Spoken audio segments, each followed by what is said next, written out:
근데 이 욥이 이 대답하는 이 내용은 어떤 대답이냐면 욥의 친구 소발의 발언에 대한 대답입니다. 소발은 어떤 식으로 욥에 대해서 평가하고 있었느냐 하면 욥이 지금 현재 당하고 있는 그 고통이 내가 지금 숨겨둔 은밀한 죄악 때문일 것이다 라고 그렇게 주장을 했었습니다. 아마도 사도 바울은 빌립보 교인들이 자신의 처지에 대해서 비슷한 생각을 가지고 있을 수 있다는 것을 염두에 두고 이런 표현을 쓴 것이 아닌가 그런 생각을 해봅니다. 하지만 욥은 우리가 알다시피 마지막 날에 하나님께서 자신을 변호해 줄 것을 바라본 것입니다. 그것이 바로 이것이 나의 구원이 되리라 하는 그런 표현 안에 담겨 있는 의미인 것이죠. 사도 바울도 그러한 믿음을 갖고 있습니다. 하나님만이 나의 궁극적인 변호자시다. 심지어 내가 가이사 앞에서 유죄 판결을 받아서 죽을 수도 있다. 하지만 그것이 나의 최종 판결이 아니다. 마지막 날에는 모든 것이 밝히 드러날 것이다. 그분이 내 안에서 시작하신 그 구원이 반드시 완성될 것이다. 바로 그런 믿음을 갖고 있었던 것입니다. 자기에 대한 확신이 아니라, 자기 신념이 아니라 그리스도 안에서 구원을 시작하신 하나님에 대한 그 확신, 그것이 분명히 있었다는 것을 우리가 볼 수가 있는 것이죠. 또 다른 확신은 이것입니다. 이어서 20절 말씀을 보면 20절 상반절에 나의 간절한 기대와 소망을 따라 아무 일에든지 부끄러워하지 아니한다 라고 말합니다. 나의 간절한 기대와 소망을 따라 아무 일에든지 부끄러워하지 아니한다. 여기 등장하는 간절한 기대라는 표현은 우리가 보통 마치 이렇게 목을 쭉 빼고 뭔가를 간절히 기다리는 것 하는 그런 간절함을 담은 그런 표현인 것입니다. 그리고 이어서 소망이라는 단어가 등장하죠. 소망. 우리 시대에는 이 소망이라는 것이 그다지 강한 단어는 아닙니다. 그렇죠? 우리가 영어로도 I hope 얘기할 때 그거는 그렇게 될 수도 있고 또 그렇게 안 될 수도 있는 그렇게 이루어지면 좋고 또 이루어지지 않아도 그만인 그런 표현으로 쓰는 표현이 그런 소망이라는 표현이죠. 오늘날. 그러나 당시에 이 신약 성경이 써진 이 당시에 이 소망이라는 표현은 우리가 갖고 있는 그런 정도의 무게를 가지고 있는 표현은 아니었습니다. 이것은 어떤 근거를 바탕으로 어떤 것을 기대하는 그런 강력한 의미를 담고 있는 그런 표현이었다고 합니다. 이 신약 성경에 등장하는 소망이라는 것은 다만 그 시기가 언제일지 확실하지 않을 뿐이지 그것이 온다는 것은 분명하고 확실하다는 의미에서 쓰는 그런 표현인 것입니다. 그렇기 때문에 여기 나와 있는 간절한 기대와 소망이라는 것은 그저 확신할 수 없는 소박한 개인적인 바람이나 그런 소망을 말하는 것이 아니라 확신을 말하는 것입니다. 어떤 확신이죠? 부끄럽게 되지 않는 것입니다. 부끄럽지 않는 것입니다. 이 말씀은 우리가 마가복음 8장 말씀을 떠올리게 하는 말씀입니다. 마가복음 8장 38절을 보시면 우리가 잘 아는 이런 말씀이 있습니다. 누구든지 이 음란하고 죄 많은 세대에서 나와 내 말을 부끄러워하면 인자도 아버지의 영광으로 거룩한 천사들과 함께 올 때에 그 사람을 부끄러워하리라 하는 말씀이죠. 우리가 이 땅에서 전하는 복음과 그 복음적인 삶이라는 것이 우리가 세상 앞에서도 떳떳하고 대접을 받을 만한 그런 것이면 굳이 여기에 우리 주님께서 부끄럽다라는 표현을 쓰시지 않았을 것입니다. 그러나 복음이라는 것은 우리가 잘 알다시피 이 세상의 정신과 대척점에 있는 것이기 때문에 이런 표현을 쓰는 것입니다. 부끄러우면 어떻게 합니까? 우리는 부끄러우면 피하고자 하죠. 내가 잘 아는 사람이 어떤 알리고 싶지 않은 그런 부끄러운 사람이 다가온다 그러면 어떻게 하죠? 피하게 되는 것이죠. 그와 같은 것입니다. 그러나 사도 바울은 그렇게 하지 않으리라 하는 것입니다. 오히려 전과 같이 일관되게 담대히 그 길을 걸으리라 하는 것입니다. 복음으로 인해서 겪는 곤란함과 오해와 고난과 어려움을 감수하겠다 하는 것입니다. 왜냐하면 주님이 오실 그때에 주님께서 아버지의 영광으로 거룩한 천사들과 함께 올 때에 자신을 인정해 주실 것임을 확신했기 때문인 그렇습니다. 사도 바울은 이처럼 장래일에 대한 분명한 확신이 있다는 것을 고백하고 있습니다. 그저 모호한 그런 것이 아니라 이런 확신을 갖고 있었다는 것이죠. 그러나 동시에 그것은 장래에 이르기 때문에 또한 불확실한 것이 있다는 것을 또한 고백하고 있습니다. 21절 이하의 말씀을 보시면 이런 내용을 말하고 있습니다. 이는 내게 사는 것이 그리스도니 죽는 것도 유익함이라. 그러나 만일 육신으로 사는 이것이 내 일의 열매일진데 무엇을 택해야 하는지 나는 알지 못하노라.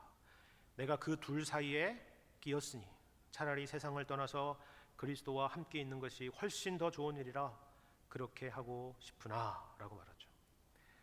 사도 바울은 먼저 그리스도께서 자기의 전부이시기 때문에 죽는 것도 유익하다라고 말합니다. 어떻게 보면 이 21절 말씀은 유명한 말씀이고 또 멋있는 말씀이다 보니까 그냥 넘어가기 쉬운 그런 말씀입니다. 어떻게 보면 무슨 삶을 체념한 사람처럼 보이거나 반대로 어떤 비장한 결단처럼 보이는 그런 표현입니다. 그러나 실상은 그런 의미가 아닙니다. 이는 내게 사는 것이 그리스도니라고 할 때 이 이는이라는 것은 바로 앞에 절 20절에 그리스도가 존귀하게 되는 것을 말하는데, 자기가 살게 되든 자기가 죽게 되든 이 일에 그리스도가 존귀되는 것에는 지장이 없다 하는 말입니다. 왜 그렇습니까? 어떤 의미에서 그렇습니까?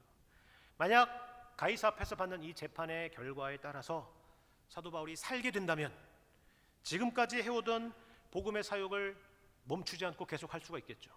바울의 소원대로 서바나까지 가서 주님의 복음을 전할 일을 할 수가 있을 것입니다. 그리고 가이사 앞에서 자신이 전한 복음이 인정된 것이기 때문에 그 또한 그리스도께 영광이 될 것입니다.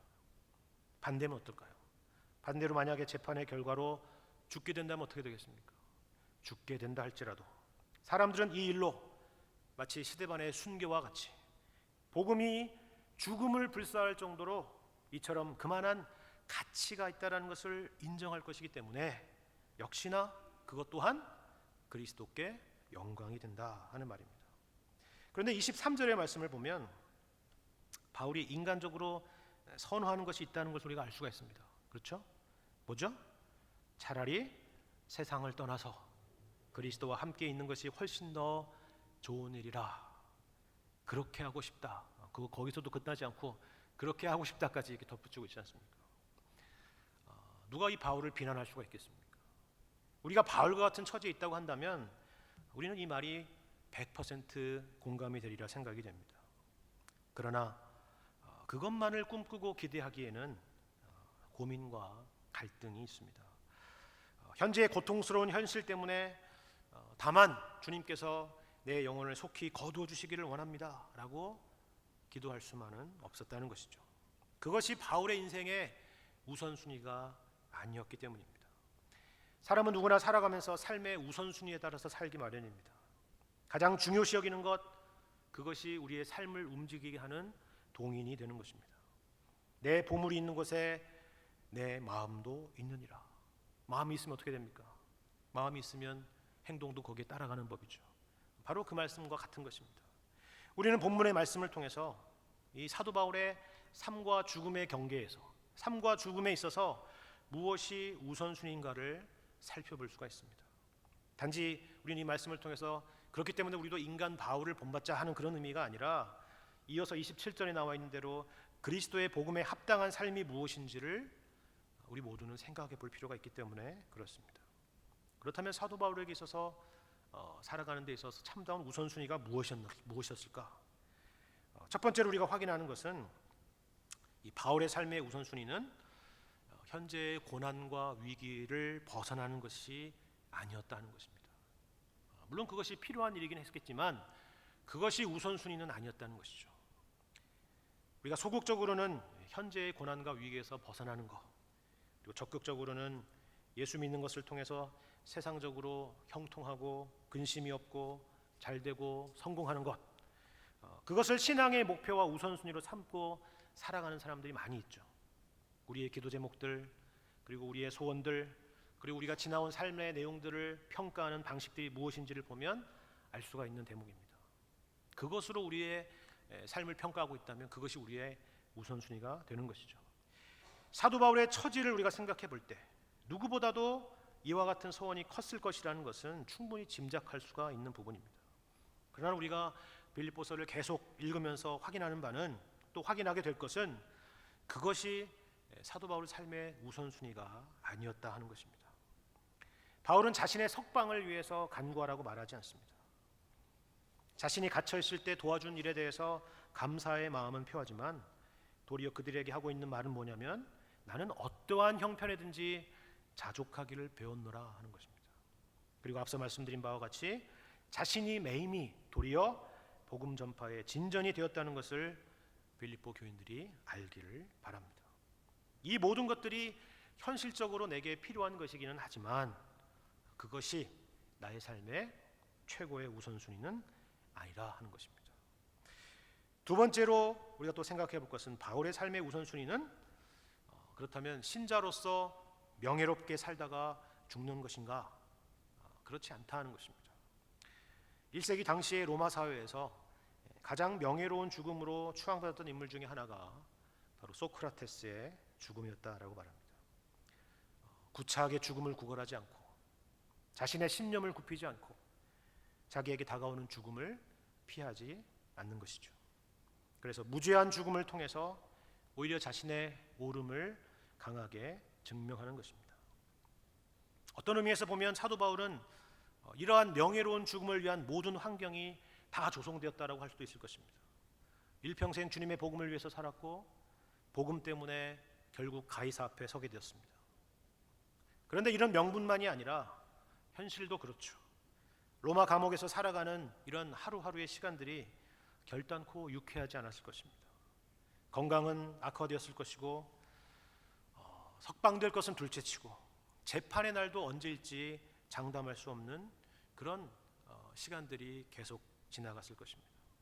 더군다나 믿지 않는 사람들의 거부만이 아니라 같은 믿음의 형제인 이 기독교 공동체 안에서도 자신이 전한 복음에 대해서 의혹의 시선을 보내고 있는 그런 상황에 있었습니다.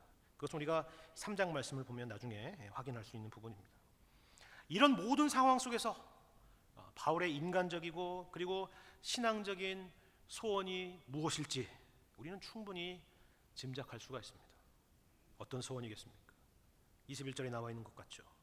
내게 사는 것이 그리스도니 죽는 것도 유익함이라. 또 23절과 같죠. 차라리 세상을 떠나서 그리스도와 함께 있는 것이 훨씬 더 좋은 일이라. 이런 표현 안에 담겨 있는 것입니다. 그러나 여러분 이 내용을 통해서 오해하지 마시길 바랍니다. 이런 표현들은 우리가 쉽게 생각하는 것처럼 그렇기 때문에 다만 이 땅에서의 삶을 이대로 끝내고 싶다라는 그런 의미의 내용은 아닙니다. 세상을 떠난다라고 했을 때 이 세상을 떠난다라는 이 표현은 정박해 있던 그런 배에 묶인 것을 풀거나 텐트를 거두고 다른 장소로 이동할 때 쓰는 그런 표현이었다고 합니다. 텐트 메이커였던 바울이었기 때문에 아마 이런 표현에 더 익숙하지 않았을까 하는 생각을 해봅니다. 그러나 떠난다는 것은 사라지는 것이 아니라 어딘가를 향해서 가는 것을 의미하는 것이죠. 그리고 그 목적지라는 것은 막연한 어떤 것이 아니라 뭐라고 되어 있죠? 그리스도와 함께 있는 것이라고 분명히 말하고 있습니다. 이 땅에 살아가는 참된 신자라면 사실 누구나 소원하는 것이 아니겠습니까? 죽는 것을 소원한다는 것이 아니라 이 땅에서 삶을 끝내는 것을 소원한다는 것이 아니라 그리스도와 함께 있는 것을 소원하는 것이었습니다. 하지만 이것조차도 사도 바울의 최우선순위는 아니었습니다. 그러면 사도 바울에게 있어서 가장 큰 인생에 있어서 최우선순위는 무엇이었습니까? 그것은 바로 나를 통해서 그리스도가 존귀하게 되는 것입니다. 나를 통해서 그리스도가 영광을 받으시는 것입니다. 다시 20절 하반절을 보시면 살든지 죽든지 내 몸에서 그리스도가 존귀하게 하려 한다 하는 말씀이 있죠. 바로 이것이 사도 바울의 가장 큰 삶의 우선순위였다 하는 것입니다. 물론 이런 표현은 우리에게 있어서 조금 막연해 보이고 또 거창해 보이는 표현일 수 있습니다. 그리스도가 존귀하게 되려 한다, 하나님의 영광을 위한다 라고 할 때 생각하는 그림들도 우리 각자에 따라서 너무나 다르기 때문에 그렇습니다. 왜 그런 일을 하나? 나는 이것이 하나님의 영광을 위한 일이라고 생각해 라고 생각하는 그것이 너무나 우리 각자에게는 다양하기 때문에 그렇습니다. 그래서 사도 바울은 이러한 삶의 자세에 그저 추상적인 내용이 아니라 한 가지 구체적인 예를 들어서 우리에게 분명히 보여줍니다. 주님의 영광을 받으신 일이 과연 무엇인가? 이와 같은 일이라 하는 겁니다. 24절 말씀. 무엇이 하나님께 영광이 되는 일입니까? 24절. 내가 육신으로 있는 것이 너희를 위하여 더 유익하리라. 그럼 24절은 어디 다음에 나오는 말씀입니까? 23절 다음에 나오는 말씀이죠. 그렇죠? 23절은 뭐라고 했습니까? 분명히 차라리 세상을 떠나서 그리스도와 함께 있는 것이 훨씬 더 좋은 일이다. 그렇게 하고 싶다라는 말이었습니다. 그러나 이어서 24절에 반전이 있죠. 우리 성경은 항상 이 접속사를 종종 빠뜨려서 우리가 충분히 이해하는데 어려움이 있는데, 여기 24절 앞에서도 빠져있는 접속사가 하나 있습니다. 뭐겠습니까? 그러나 이 세상을 떠나서 그리스도와 함께 있는 것이 좋고 그것을 내가 진정으로 원하지만, 그러나 내가 육신으로 있는 것이 너희를 위하여 더 유익하리라 하는 것입니다. 그것이 더 보람된 일이라 하는 것입니다.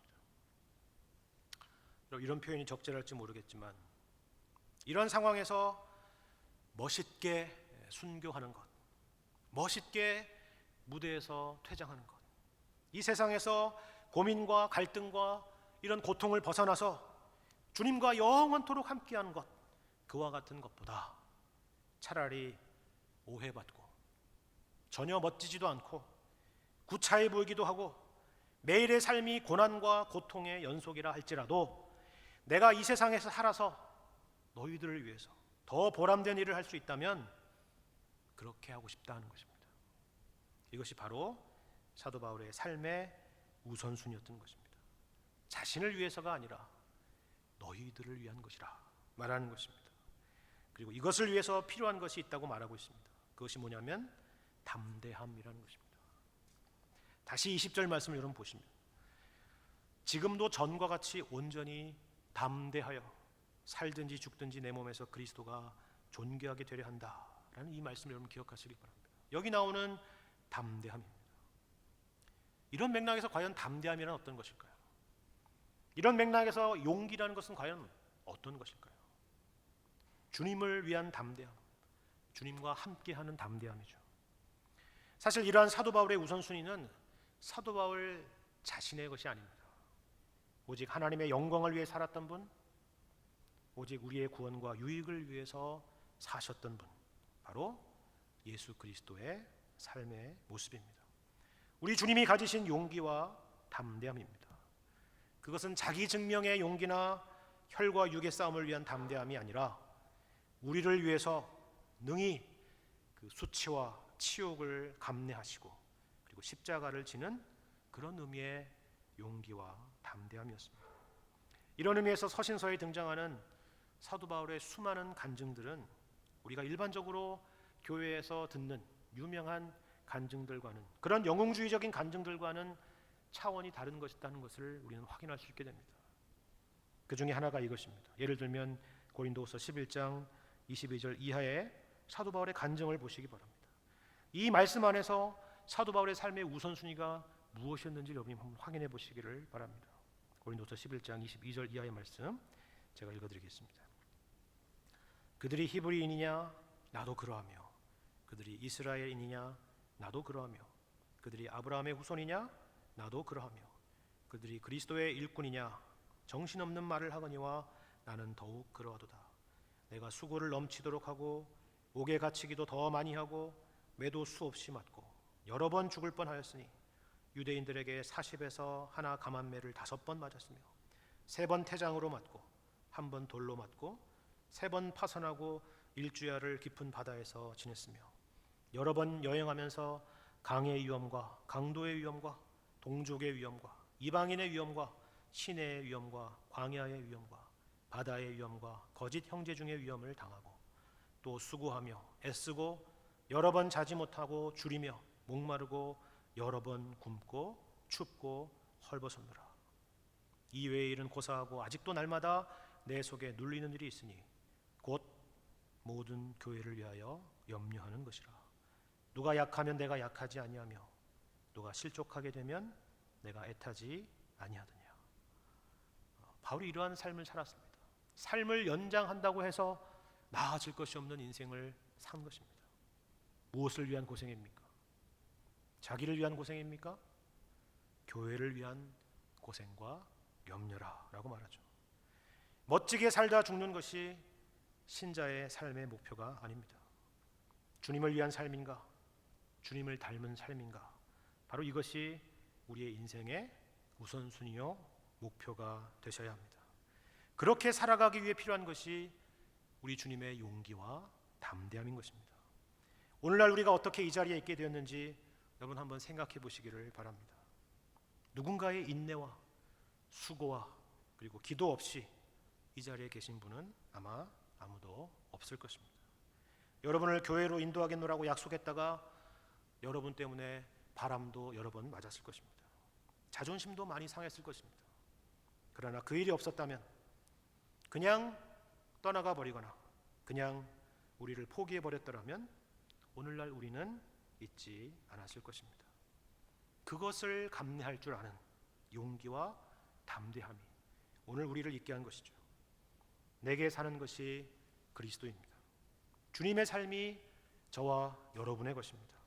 그리고 이것이 우리의 삶의 최고의 우선순위인 것입니다. 그리스도의 마음을 품고 그리스도를 위하여 그리스도를 본받아 다른 이들을 위하여 살아가는 것을 삶의 최우선으로 두며 살아가시는 여러분과 제가 되기를 주님의 이름으로 간절히 축원합니다.